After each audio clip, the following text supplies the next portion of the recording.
Ladies and gentlemen, welcome to the main event. Let's get ready to rumble! Welcome back, and our Bant company player is the one going first, and he plays the tap land. Our green-white scales player has hardened scales on turn 1, the best possible thing for their deck. Now, not a lot of decks have 1-drops, but all decks have a 2-drop. So let's see if the Bant company player can play anything. It's really unfortunate that he has 2 tap lands, so it looks like he's not going to be able to play anything right now. And the green-white scales player is going to fetch and have a 2-drop. The most impactful 2-drop that they could possibly have, and the best one, is a Hangleback Walker for 1, which would be for 2 because of the hardened scales. And it's a Hangleback Walker. Now, the best thing the scales player can do with this Hangleback Walker is just grow it over time with the hardened scales on board. It'll get massive really fast. So the Bant company player does have his third land, and he's gonna go fetch, probably for a basic. Okay. And that was a Reflector Mage, which will stop the Scales player from playing any Hangleback Walkers on his turn. Looks like he's gonna go fetch.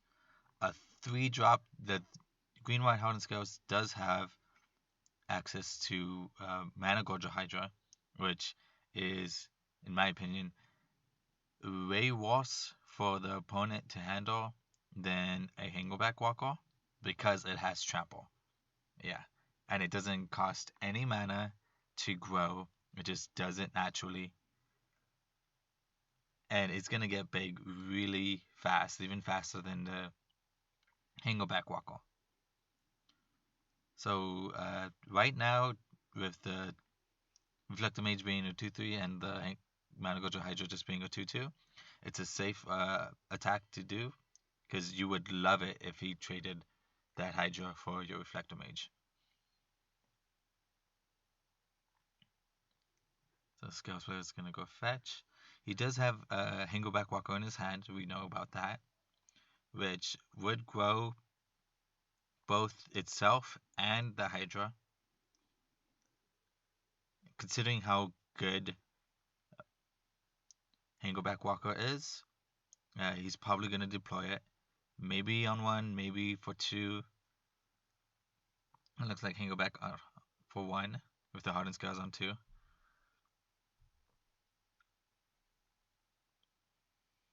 The Mana Gorger Hydra gets a counter, and not just 1, 2. And so it looks like in response, before attackers, the Bant company player is going to flash in Bounding Crisis, which can tap or untap a target creature. So he's going to tap down the Hydra before it could attack. And the response is Dromoka's command to get rid of the Reflector Mage with a counter on the Hangleback Walker and a fight.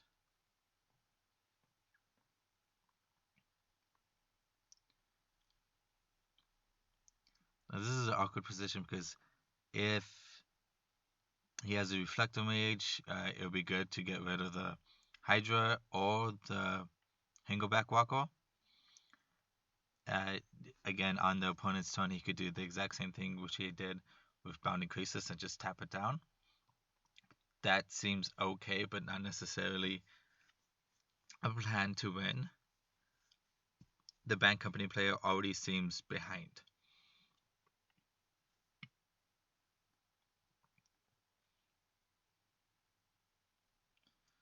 Let's see what's going to be. Okay, so now he has access to 5 mana. A really bad turn for the company player would be another Mana Gorger Hydra and a Hangleback Walker. That would be particularly brutal. Oh, it looks like it's another Mana Gorger Hydra. It seems that the Bant company player has a response before it comes down. He's going to flash in Bounding Crisis and tap down the Unsummoning Sick Hydra. This way, the new Hydra doesn't get any counters, and it still has the exact same effect of tapping down the tackle. And it looks like the Scales player is just gonna attack in with Hangleback Walker, which is up to a 4/4.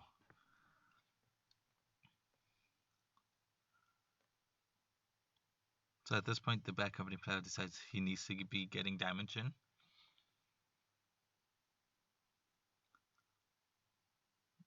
Reflector Mage.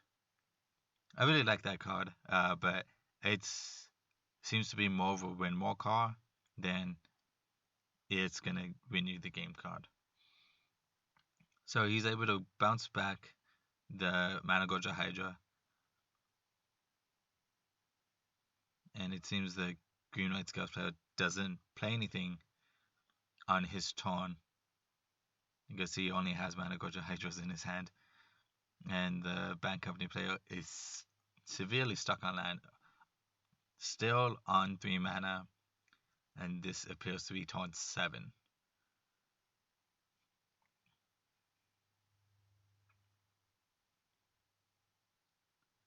Okay, then he's able to replay the Managoja Hydra, and now with no mana up, there's no way for him to tap. Oh, so here's a Nissa. With Hardened Scales on the board, he's immediately going to minus it and give everything +2/+2 counters on top of the counters that the Managoja Hydras get. And now he's going to be swinging in for a lot. Those Hydras are probably not lethal within themselves, but I doubt they can kill one of them. Tax in for 11. See, that's how ridiculous having turn 1 Scales is in this type of deck. Especially Nissa. Nissa's just amazing with this deck. So, looks like the player didn't have any responses. We'll let them shuffle up and go on to match 2. So, here we are in match 2. The Bant company player on the left is going to keep 7 hands and keep 7. Scales player has Hardened Scales turn 1 again. So, this might be another quick match, but it seems particularly brutal to have it twice in a row. And he's going to go fetch and put out a 7 Advocate. Now, the great thing about 7 Advocate is that it can attack in and still be able to block because it has Vigilance and have late game relevance once you get to 6 lands. Okay. So the Scales player fetched. So he got another untapped land, so again, probably a Hangleback for 1, 2 with the Scales. Yeah.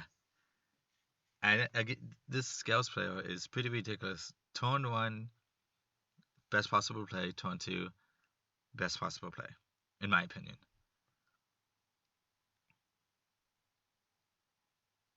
So let's see where it goes. Right now, the Advocates can still fight through the Hangleback Walker, so he bashes in for 2. And here's another Advocate hit. So even if the Hangleback Walker just grows once, you'll be able to double block it and only lose 1 Advocate. Unless there's another Hardened Scales.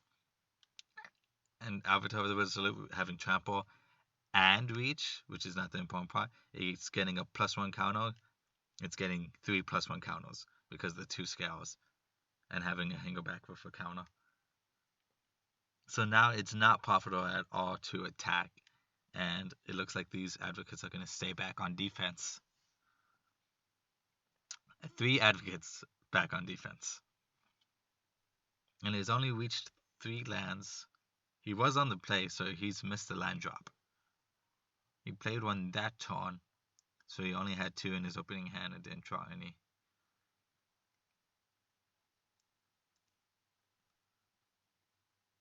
Okay. So far it's pretty bad. The Avatar can't attack you through. He would have to trade it with at least 2 Advocates as it stands. But he could still just grow the Hangleback Walker and just wait. Looks like he attacks in, and no blocks with the Advocates. You don't want to give away pretty much your entire board for 1 creature. Another tap land. only 2 away from those advocates being active. So he could attack with all 3 and lose 1 to the Hango back, which might be what he needs to do. He's losing the damage race even though he has more of a board.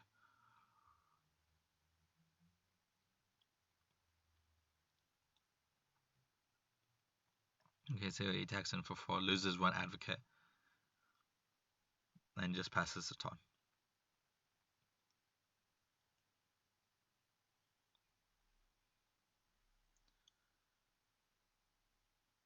Okay, here's the Sovereign of the Scales, which is usually just a vanilla 1/1 for 1 with pseudo modular,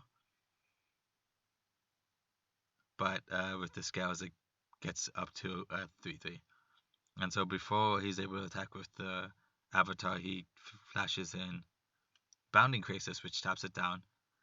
And unlike the Hydra, there's no real downside to this, because it'll just tap it down. It doesn't cause it to grow at the same time. So the Bant Company player thought about that for a while and decided to play Death Mist Master.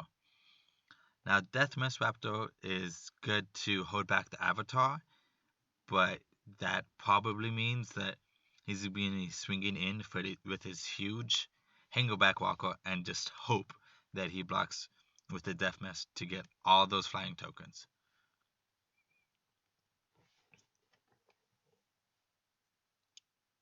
Okay, so the Scales player is considering his attacks. He might swing out to get rid of the board. No, it looks like he's just going to swing in safe and attack with the Hangleback and get rid of an advocate.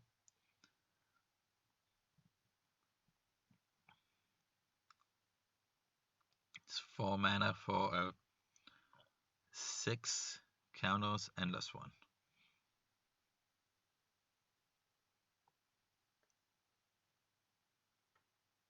It's pretty big.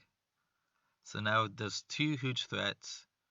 One of them will replace itself many a time, and one has trample.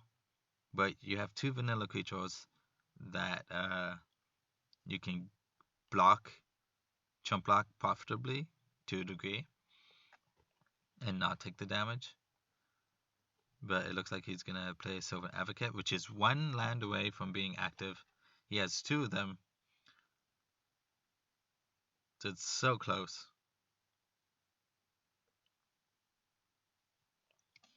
There's 3 major threats on the Scales player's side. Again, another option is he could swing out, trade the board, or trade what he's willing to give up.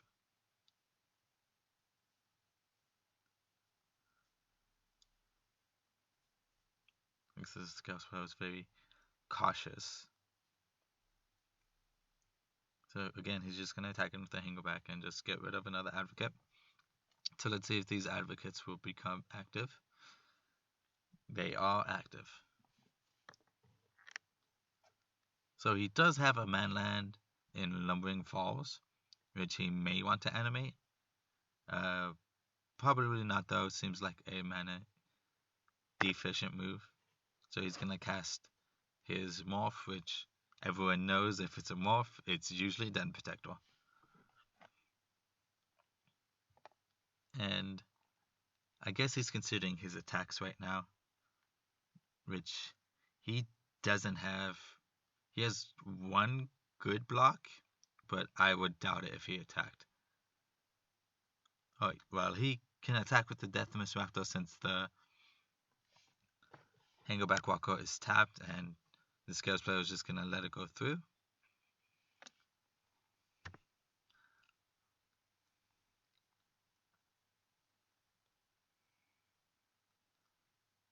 Now, what can the Scales player do to help punch through damage? He seemed reluctant to swing out. Oh, God. So here's the Thor Hardened Scales. So absolutely anything and everything in his deck is going to be ridiculous.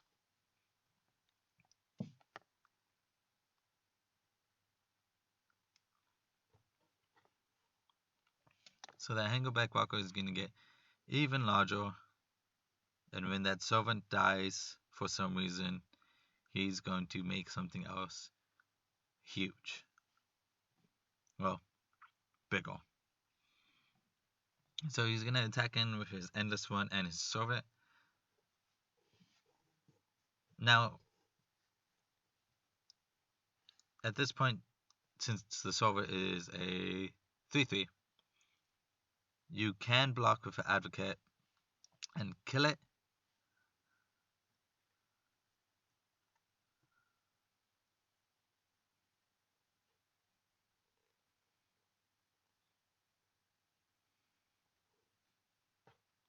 Oh, that's the Avatar. I'm sorry, I got confused.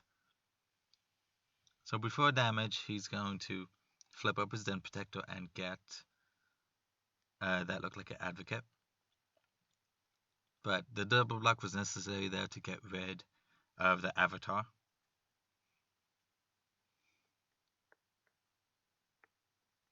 Okay, so now he just has a Death Mist and a Bounding Curses. He's going to cast his Advocate, which is now starting to seem pretty good, pretty decent in this board. He really needs his Silk Wraps, which I assume he runs. A Reflector Mage would be pretty okay. So here comes the Insanity. He's going to grow his Hangleback Walker a ridiculous amount for just 1 mana.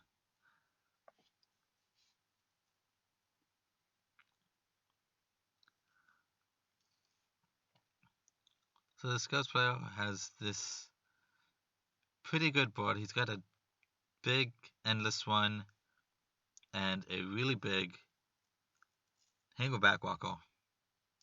But as anyone who's played with Hangleback Walker and knowing the meta, you are always wary of Silk Wraps. Okay, so the Bant Company player is going to play Collected Company, the namesake of his deck, and see what he hits off that. I would assume 2 Reflector Mages might be really good right here. It looks like he finds Death Mist Raptors. So right here, there's a player mistake. The Scouts player didn't know that you have to cast Hallowed Moonlight in response to the company instead of saying just go. So the company player is being a nice person and says, okay, you did it before I casted company, and just puts his permanents back at the bottom of his deck. Because Hallowed Moonlight says when they enter the exile, and Collected Company says you select and put up to 2, you don't have to select any and just put it all back at the bottom of your deck, which is exactly what he likes to do, so he doesn't lose his Death Mist Raptors. But he does lose 1 Death Mist Raptor on board with Silk Wrap.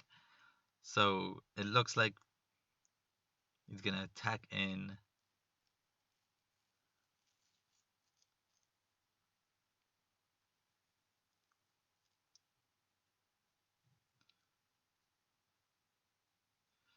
Oof.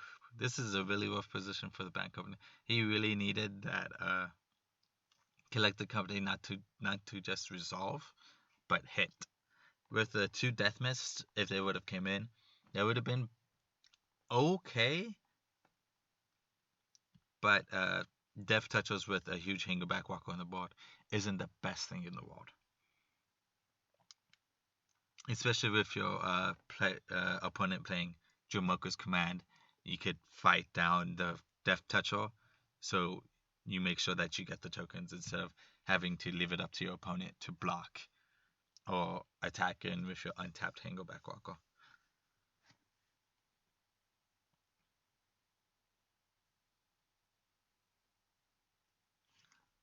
Okay, so there's another Den Protector face down, and it looks like this Ghost player is going to attack in with his Endless One and his Hangleback Walker.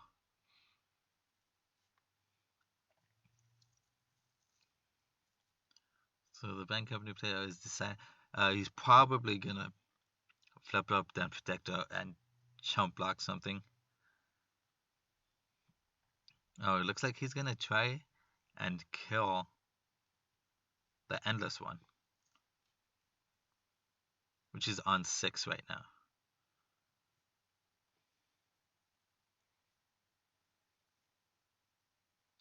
So it doesn't have enough power to kill both of them with the flip up. So it looks like they take out one big threat.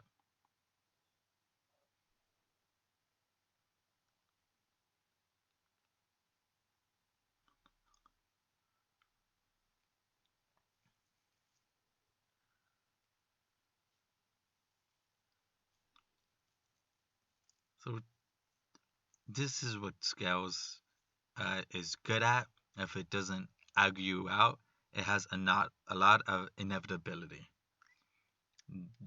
Their creatures are going to be bigger than your creatures no matter what if you give them enough time. Unless you get rid of the hardened Scales. Hangleback Walker is a perfect example of that. Started out as a 1/1, turned into God knows what it is right now. Okay, here's another face down dead protector.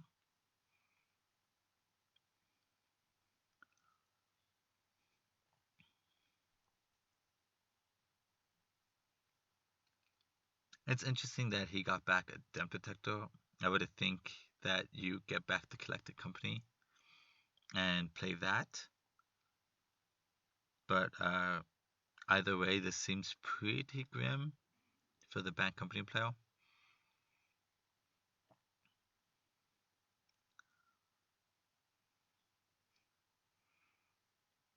Okay. This is pretty close to being over. That Hangleback Walker is just dominating this board and it has been able to been removed.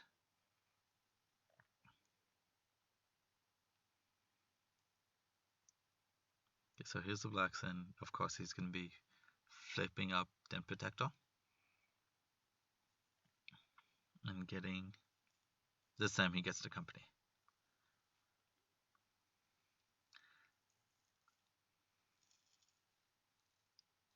I guess this way it gets you an extra turn / creature.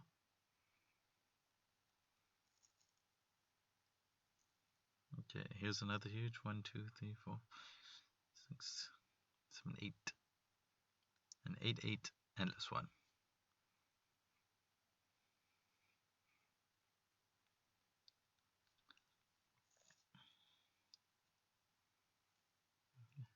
So again, he leads off with Collected Company. Let's see what he hits off that. The Scouts player does not have a response.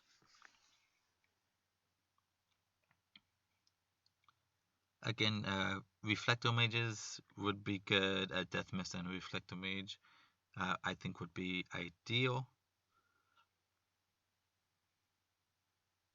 2 Crazies. There's a Crazy and a Lantern Scout, which when it enters the battlefield, it gives everybody lifelink. Now that would have been pretty good on the opponent's turn, but the company player didn't want to run into a Hallowed Moonlight, so which is why he casted it on his turn. And yep, that's a Dromoka's command, which is not going to cut it, and the second game is going to go to the Green-White Hardened Scales player, which is not really surprising, considering he had turn 1 Hardened Scales on both games, and then just ended up with 3 on board. It's really painful. Hope you guys enjoyed the video. If you guys liked it, go ahead and click like on it. If you guys would like to see a different kind of video, I've mostly shot standard. If you guys would like to see some modern, go ahead and talk to me. I would love to film it. Hope to see you guys soon. Bye.